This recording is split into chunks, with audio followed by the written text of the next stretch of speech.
पकड़ छोड़। नहीं, मन की पकड़ने में जो दूर दूर से है ना, जाना है भी कुछ नहीं चलता।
धनी धन्य है जे जीव नर भव पाय यह कारज किया। धन्य धन्य इस निकृष्ट होंडा अवसर पड़ी काल में हमारे महान महान पुण्य का योग नहीं, धर्म का योग फलित हुआ है।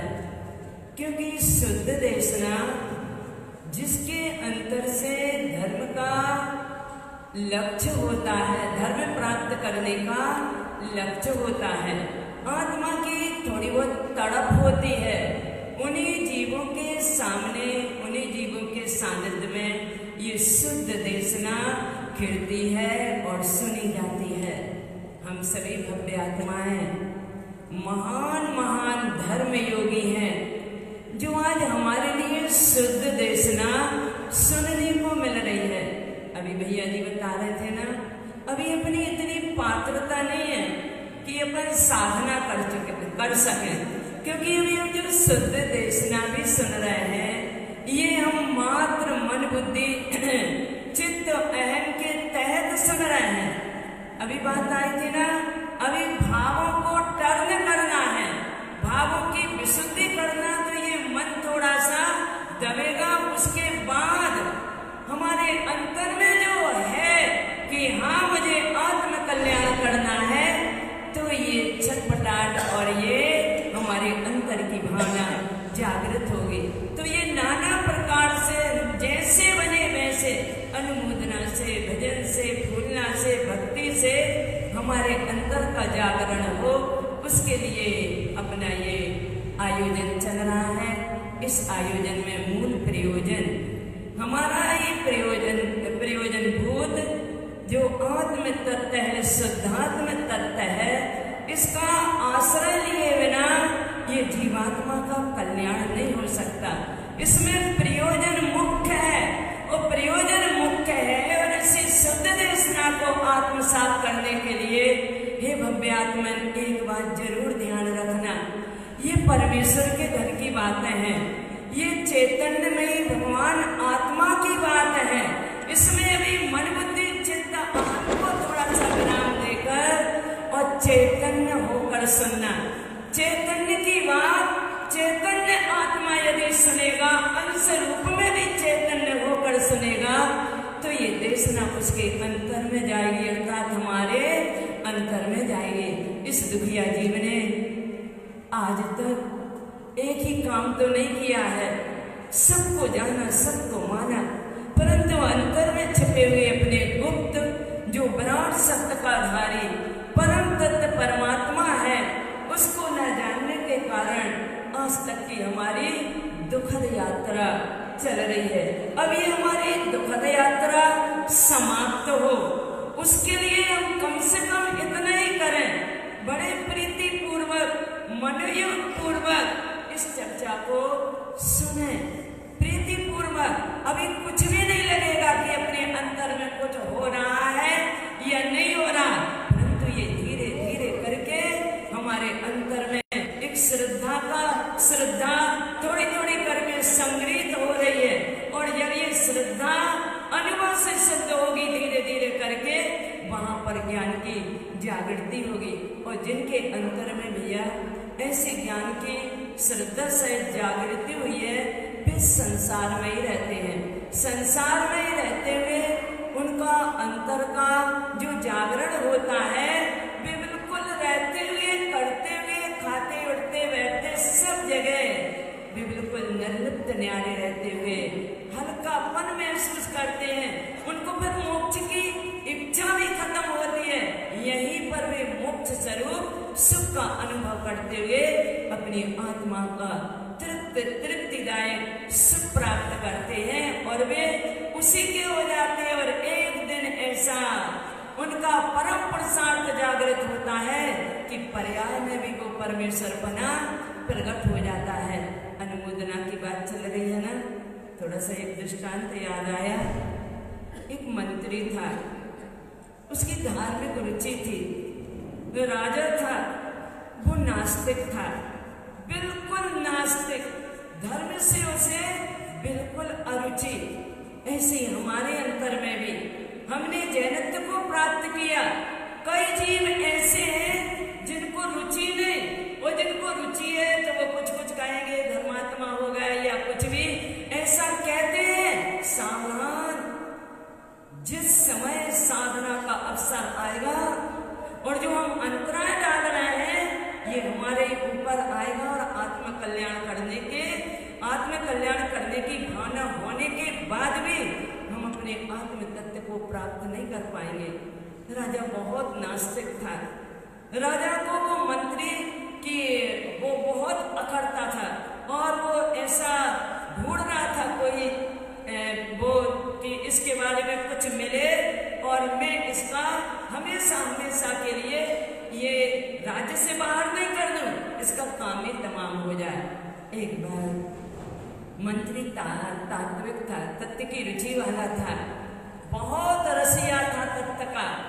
वो एक बार उसके अंतर में आया कि मृत्यु महोत्सव मनाना चाहिए, और उसने एक दिन का प्रोग्राम रखा।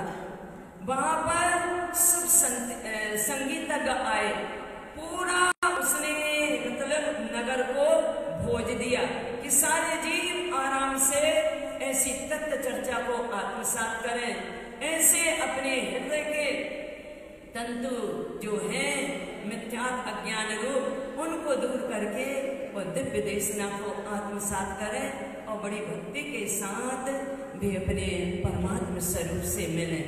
उसने ये आयोजन किया। राजा को पता चला, वो देसी ताक में था, कहलवाया, डौड़ी पटवा दी। आज शाम को मंत्री को मृत्यु दंड दिया जाएगा। ये बात उसके घर में भी पहुंची, और उसका घर सारे सैनिकों ने घेर लिया कि कहीं मंत्री यहाँ से भाग ना जाए। लोग तो सब आके बैठे गए थे, सब बैठे हैं। यहाँ पर संगीतज्ञ ने अपनी वीणा उठाई थी। इतने में ये बात आई बाहर से अंदर कि मृत्यु होना है 6 बजे मंत्री की। और मंत्री ने सब लोगों ने जैसे ही सुना, संगीतज्ञ ने सुना, उसकी वीणा देखते गिर गई, सारे जीव स्तब्ध हो गए, पुत्र परिवार रोने लगा। मंत्री ने भी ये बात सुनी। जिसके हृदय में धर्म का अवतरण होता है, धर्म ऐसी वैसी चीज नहीं। और भैया ये आयोजन हो रहा है ना, ये आयोजन ऐसा वैसा नहीं है मात्र प्रवचन हो रहा है या सुन लिए। एक दिन कहने लगे ऐसे प्रवचन तो हम टीवी पर भी सुनते हैं और दिन भर हैं, ये वो वाला कार्यक्रम नहीं है। आप स्वयं अनुभव करेंगे। इस आयोजन में हृदय द्रवित होता है, अंदर के मिथ्यात्व और अज्ञान ये ढीले पड़ते पर इस शुद्ध देशना को प्रीति पूर्वक बैठ करके अकेला सुनाई तो। और मंत्री के भी पास ये बात आई, 6 बजे यानी फांसी की सजा होना है। मंत्री के अंदर कुछ भी नहीं हुआ, कुछ भी नहीं। वो तो जैसा था वैसा का वैसा रहा। सारे लोग मंत्री की तरफ देखने लगे। पुत्र परिवार रुदन कर रहा है। मंत्री ने कहा, ये बीड़ा क्यों रुक गई, ये संगीत क्यों नहीं शुरू हुआ, वो ये लोग रुदन क्यों कर रहे हैं? तो कह रही, मंत्री साहब आपने सुन लिया कि नहीं, आज शाम को आपकी 6 बजे मौत होना है। मंत्री कहता है, हे भवियात्मन, मृत्यु किसकी होना है? कौन की? अरे जिसकी मृत्यु होना है वो मैं हूं नहीं, मैं एक अमर तत्व हूं। और जो काल समय आ चुका है, न मेरे को कोई मौत दे सकता है और न मेरे को कोई जीवित रख सकता है। इस देह की आयु पूरी हो चुकी है, निषेध पूरी हो चुके हैं, तो मौत आएगी, उसको कोई रोकने वाला नहीं है। किसी को दोषारोपण मत देना, राजा को बुरा भला मत कहना। उठाओ ये संगीत, अपनी बीड़ा उठाओ और करो अपना ये भजन संध्या होने दो शुरू करो। बैराग के गीत अच्छी बढ़िया ऐसे आत्मरसिक संगीत हो कि जिससे आत्मा बिल्कुल अपने आप में डूब जाए। संगीतज्ञ कहने लगा, ये समय अनुकूल नहीं है। कहने समय अनुकूल नहीं है? कहने हाँ मंत्रीवर, ये समय अनुकूल नहीं है। तो कहने लगा, इससे अच्छा अनुकूल समय और कौन सा होगा? आज राजा ने मेरे लिए 6 बजे तक का समय दिया है और हमारे सारे कार्यक्रम 4 बजे तक हो जाएंगे। और फिर अब अंतिम बेला में तो मैंने जीवन भर जो किया है, ये उसकी परीक्षा का समय है। मैं अपनी उस परीक्षा की घड़ी में फेल नहीं होना चाहता हूँ। मैं उस परीक्षा की घड़ी में पास होऊंगा, अर्थात मेरे अंदर जो वीतरागता का अंश उत्पन्न हुआ है, इसी ऐसे अंश को मैं अपने आत्म स्वरूप के संगीत के माध्यम से और ये तत्व चर्चा के माध्यम से मैं अपने अंतर में डुबकी लगाऊंगा और धीरे धीरे करके मेरे जो निबड़ कर्म हैं उनको क्षय करता हुआ मैं परम समाधि को प्राप्त करूंगा। मैं समाधि पूर्वक मरण करूंगा। इससे अनुकूल समय दूसरा नहीं हो सकता। आप लोग रुदन करते हैं, रुदन करके आर्तरोत परिणाम में मैं सबसे कहता हूं कि सब अपने आत्मा को मुक्त करके, लक्ष्य करके, अपने प्रयोजन को सिद्ध करने के लिए आज का जो आयोजन है उसमें सम्मिलित हो और पुत्र परिवार कोई भी रुदन ना करे। उसके बाद अपना जो होगा तो अपन देखेंगे। सारा पुत्र परिवार और सारे जन मंत्री की आज्ञा से सहज हो गए। उधर पर चलता है ये भजन, वैराग्य में सब कुछ चलता है। मंत्री भक्ति सागर में हिलोरे ले रहा है, जैसे समंदर अपने उछाले लेता है, बिलसता है, पानी पानी में हिलोरे लेता है, उछलता है। ऐसे ही मंत्री अपने आत्म स्वभाव के भक्ति के गंगा में लहराने लगा और हिलोरे लेने लगा, मस्ती में मस्त।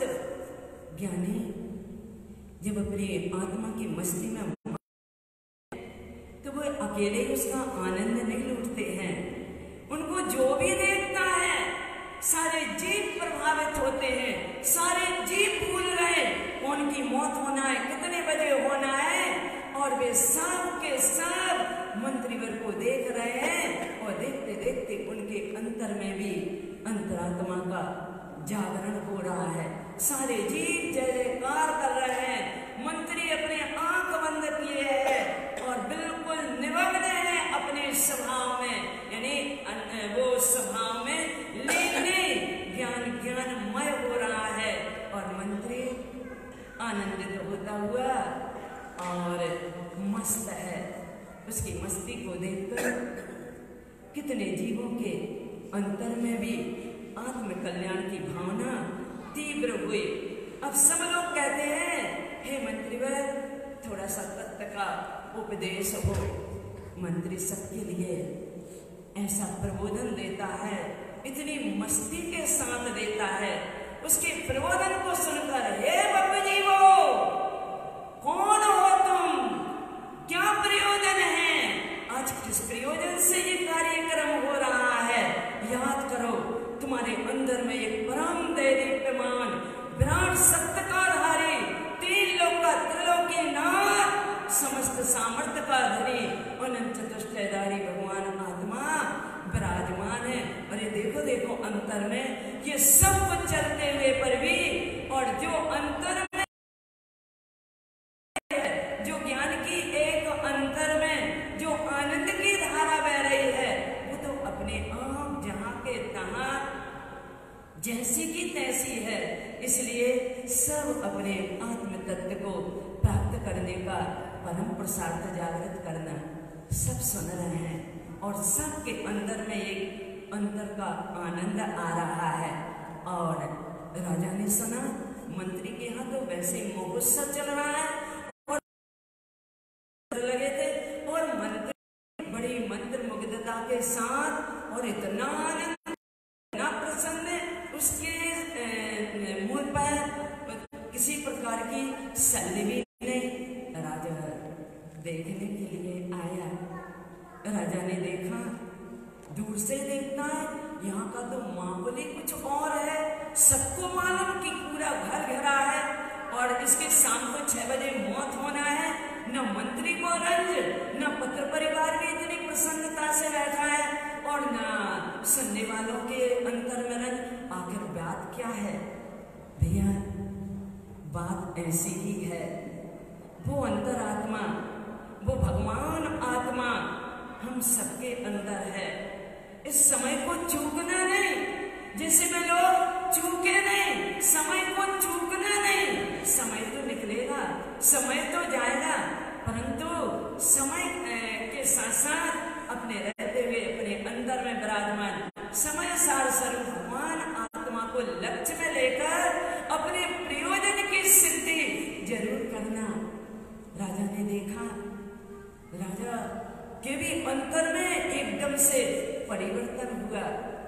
जिसके अंतर में राग देश की ग्रंथि दूर होती है, उसको देखने से जैसे तो मुनि महाराज के रोम रोम से क्षमा कीर्ति है, रोम रोम से क्षमा प्रवाहित होती है, तो सिंहराज भी उनको देख करके और नीचे सिर करके शांत भाव से बैठ जाते हैं।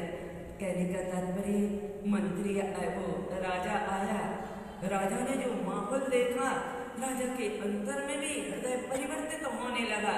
वो मंत्री के पीछे बैठ गया, उसने पीठ थपथपाई, हे मंत्री, तुम्हारी 6 बजे मौत होना है। मंत्री कहने लगा, 6 बजे? राजन, कितने बजे अभी? कहने लगे अभी 3 बजे हैं। तो कहने लगे 3 घंटा और बाकी है। इन 3 घंटों में मेरा और जितना भी रहा सहा है, ये उपयोग थोड़ा सा भी बाहर किसी को स्पर्शित या ये कर रहा है, थोड़ा सा मेरे को लग रहा है अंदर में कि सारे भव्य जीव भी ऐसी शुद्ध देशना को आत्मसात कर भक्ति तरंग में और उमंग हो। मैं इस भावना को भी 1 घंटे के अंदर तिलांजलि दे करके और अपने स्वभाव में गुप्त होना चाहता हूँ। राजन, अभी तो 1 घंटा मेरे प्रोग्राम का है और अभी 2 घंटे उसके बाद मौत के हैं, तो इसलिए अभी टाइम नहीं हुआ है। और तो बस इतना कह करके मंत्री और फिर अपने आत्म विभोर होकर आनंद सागर में हिलोरे लेने लगा। राजा ने उसको हिलाया और कहने लगा, हे मंत्री, ऐसी क्या बात है? तुम्हारे अंतर को तुम्हारे को देख करके मेरा अंतर भी एक उद्वेलित होने लगा, मेरे हृदय में भी कुछ कुछ होने लगा, कुछ हो रहा है, ऐसा लग रहा है मैं जे नहीं हूँ, मैं जे नहीं हूँ, कुछ हो रहा है। क्या हो रहा है मैं इसको जान नहीं पा रहा। हे मंत्रीवर, आखिर ये बात क्या है कि सारी सभा भी इतने अच्छे से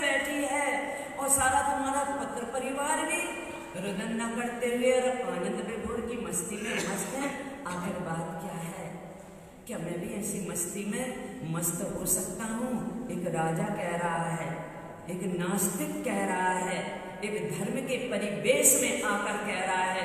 अभी उसने धर्म को धारण नहीं किया है, अभी उसने आत्मा को जाना नहीं, परंतु आत्मा का जानकार जो है अब उसकी अनुमोदना होने लगी है राजा के हृदय में। मंत्री कहता है, राजा वो विराट सत्य सबके अंदर है, तुम भी ऐसे विराट सत्य को प्राप्त करने में समर्थ हो। हाँ राजन, देखो अपने अंदर में, अभी देखो इसी समय तुम्हारा आत्मा अनंत सुख से सराबोर है। मंत्री कह रहा है। राजन की आंख बंद होती है, राजा के अंतर आत्मा का भी जागरण होता है, आंखें खोलता है, गले लगता है मंत्री के और कहता है, हे मंत्री, तुम्हारे जैसे मंत्री को खोकर मैं अपने राज्य में अब नहीं रह पाऊंगा। चलो उठो, अपन सब भक्ति आनंद में नृत्य करते हुए और चलो ऐसे लोक में, ऐसे परलोक में जो कि तुमने जो आनंद पाया है, तुम्हारे निमित्त से मेरा नास्तिकपना भी दूर हुआ है, मेरे अंतर का भी जागरण हुआ है। अब ये महोत्सव एक दिन नहीं 8 दिन तक मनेगा और हम सब ऐसे आत्म तत्व को प्राप्त करके आनंद महोत्सव मनाएंगे। इसलिए हे भव्यात्मनो, धर्म की चर्चा एक अलौकिक होती है, क्योंकि धर्म स्वरूप मैं स्वयं हूँ। इसलिए चैतन्य होकर सुनना, ये चैतन्य की बात चैतन्य होकर सुनेंगे, वो चैतन्यता का ज्यादा नहीं तो अंश रूप हमारे अंतर से उत्पन्न होगा और फिर हमारे अंतर का जागरण होगा। हम इसी समय शुद्ध देशना से वो कार्य कर लेंगे जो हमने साक्षात भगवान की वाणी को सुनकर भी ये आत्मा पसीना नहीं, पत्थर हृदय पिघला नहीं, परंतु आज जो पिघल रहा है ऐसे सानिध्य में हम अपने अंतरात्मा का जागरण कर लें। इसलिए भी आज का दिन गया, आज सोने के पहले सब भावना भाना, हे गुरु महाराज, आज हमारे लिए आप अनंत तीर्थंकरों से भी बढ़कर हैं। आज जो उपकार तीर्थंकरों की वाणी सुनकर भी मेरा नहीं हुआ, आप मेरे उपादान के निमित्त हैं। हे सदगुरुदेव, आपके सत्य प्रसाद की, सत्य चिंतन की और सत्य शुद्ध देशना की आत्मसात करने की कोटि कोटि अनुमोदना करते हुए एक यही भावना भाता हूँ कि गुरुदेव मेरे अंतर का भी जागरण हो, मैं भी इस शुद्ध देशना को आत्मसात करके अपने इस जीवन को और अनंतकालीन दुख, इस जीवन को सफल करूं और अनंतकालीन दुखद यात्रा को समर्थ करने का परम पुरुषार्थ मेरे अंदर में जागृत हो। बोले सिद्धांत में